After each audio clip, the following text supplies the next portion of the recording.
जेनेटी train एक ऐसी train है जो अपने सफर पर निकलती तो है लेकिन अपने लास्ट स्टॉप तक कभी पहुंच ही नहीं पाती। तो गाइस, इस ट्रेन के साथ ऐसा क्या हुआ था, अभी तक इसकी जो मिस्ट्री है वो सुलझ नहीं पाई है। तो इसके बारे में कंप्लीट थ्योरीज जो है वो हम इस वीडियो में देखने वाले।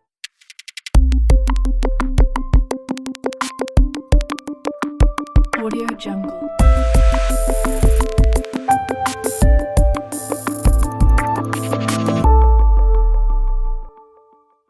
तो गाइस, इटली के एक शहर रोम की एक कंपनी ने जेनेटी ट्रेन को लॉन्च किया था 14 जून 1911 को। तो इस ट्रेन की पॉपुलैरिटी को बढ़ाने के लिए और आगे चलकर कंपनी का मुनाफा बढ़ाने के लिए कंपनी ने एक स्कीम का इस्तेमाल किया था, जिसमें कंपनी ने कुल 100 लोगों का चुनाव किया था और उन 100 लोगों के आने का और जाने का भी इंतजाम मुफ्त में किया गया था। उसी के साथ उन 100 लोगों को सभी सुख सुविधाओं को पहुंचाने के लिए कुल 6 स्टाफ का चुनाव भी किया गया था, जिसकी वजह से ये कंप्लीट जो जर्नी है वो बहुत ही ज्यादा आनंदमय होने वाली थी। तो इसीलिए सभी लोग जो है इस ट्रेन की जर्नी के लिए बहुत ही ज्यादा एक्साइटेड थे और फाइनली वो दिन आ गया था जिस दिन ये कंप्लीट जर्नी कंडक्ट की जाने वाली थी। जब जर्नी स्टार्ट हो जाती है, सभी लोग बहुत ही आनंदित तरीके से सफर का लुत्फ उठाते हुए आगे बढ़ते हैं। फाइनली लास्ट स्टॉप आने वाला होता है ट्रेन का, लेकिन उससे पहले ट्रेन को एक टनल से गुजरना होता है,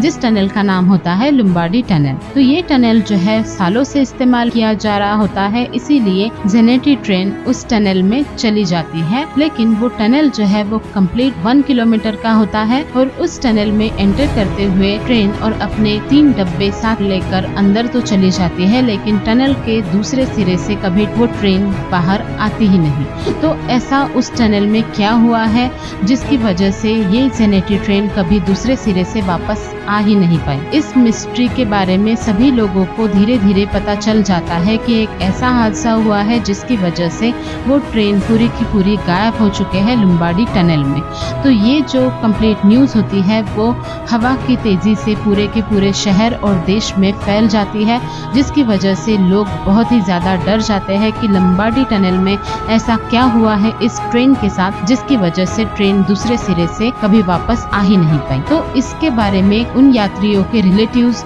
और बाकी के लोग कंपनी को सवाल पूछते हैं कि आखिरकार उस टनल में ट्रेन के साथ क्या हुआ है। तो इस सवाल के जवाब देने के लिए कंपनी कुछ भी अजीबोगरीब दावा करती है कि उस टनल में एक बड़ा गड्ढा हो चुका होगा, जिसकी वजह से पूरी की पूरी ट्रेन उस गड्ढे में समा गई है। लेकिन जब कंपनी अपने ही दावों को साबित करने के लिए कुछ एक्सपर्ट्स का चुनाव करती है और उन एक्सपर्ट्स को इस टनल में जांच करने के लिए भेजती है, तो एक्सपर्ट्स डरते हुए उस टनल में एंटर करते हैं और कंप्लीट जांच करने के बाद उन्हें पता चलता है कि जो कंपनी ने दावा किया है वो साफ झूठ है, क्योंकि उस तरीके से कोई भी गड्ढा वहाँ पर मौजूद नहीं है। तो इस वजह से और भी ज्यादा ये मिस्ट्री बढ़ जाती है कि आखिर ट्रेन के साथ क्या हुआ है। इसी की वजह से पूरा का पूरा माहौल जो है वो बहुत ज्यादा खराब हो जाता है। सरकार पर और कंपनी पर प्रेशर बढ़ने लगता है कि आखिर ऐसा क्या हुआ है उस ट्रेन के साथ जो उस ट्रेन के बारे में अब तक कुछ भी पता नहीं चल पाया है।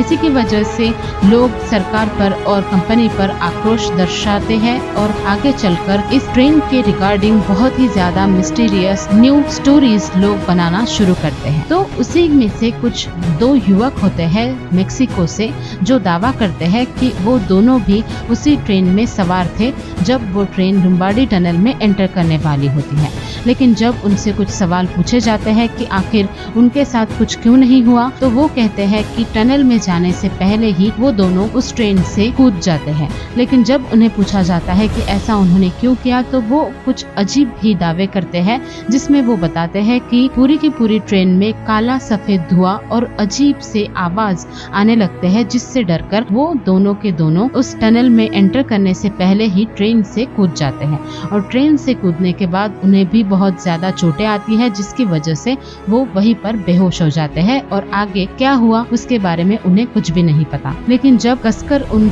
दोनों युवकों की जांच की जाती है तब पता चलता है कि वो दोनों युवक मानसिक रूप से बीमार हैं। तो उसी के साथ मेक्सिको के एक डॉक्टर भी कुछ इसी तरीके से एक अजीबोगरीब दावा करते हैं, जिसमें वो बताते हैं कि जब ये कंप्लीट हादसा हुआ था तो उसके दूसरे ही दिन उनके हॉस्पिटल में कुल 104 लोग इलाज करवाने आए थे और जब उन लोगों का इलाज शुरू था तब उन्हें पता चला कि वो सारे के सारे लोग मानसिक रूप से बीमार हैं। तो अगर हम देखें, जो पहले 2 युवक थे और ये 104 लोग, तो इस तरीके से कुल 106 लोग बनते हैं, लेकिन सारे के सारे मानसिक रूप से बीमार थे। तो इसी की वजह से ये जो थ्योरीज है वो ज्यादा बढ़ती है, उस तरीके से जो जांच होती है वो धीरे धीरे कर बंद हो जाती है, क्योंकि कुछ भी उनके हाथ में नहीं आता है और इस ट्रेन की मिस्ट्री जो है वो और भी ज्यादा बढ़ जाती है। और जब इस ट्रेन के बारे में और नई जांच के बारे में कुछ भी पता नहीं चलता है, कुछ भी हाथ में नहीं आता है, तो धीरे धीरे कर सारे लोग भी इस ट्रेन के बारे में भूलना शुरू कर देते हैं और ये जो कंप्लीट हादसा है वो इसी तरीके से फाइल में बंद हो जाता है। लेकिन कुछ सालों के बाद इस जेनेटी ट्रेन की तरह ही दिखने वाली ट्रेन को अलग अलग समय में अलग अलग जगह पर देखा गया, जिसमें यूक्रेन, रशिया, मेक्सिको, इटली जैसे शहर भी शामिल थे। इसी के साथ ही एक बहुत ही बड़ी और नई मिस्ट्री सामने आती है, जिसमें इस ट्रेन को 1840 में ही देखे जाने का नया दावा जो है वो सामने आता है,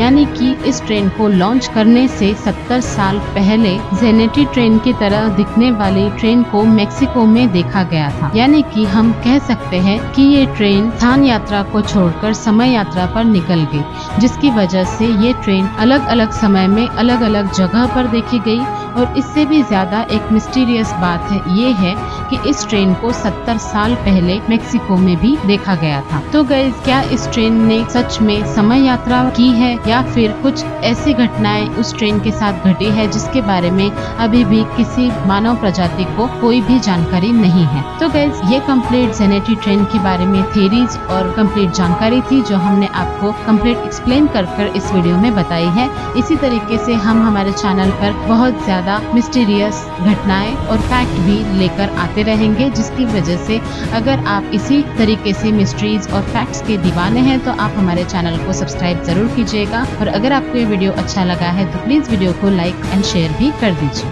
थैंक यू ऑल।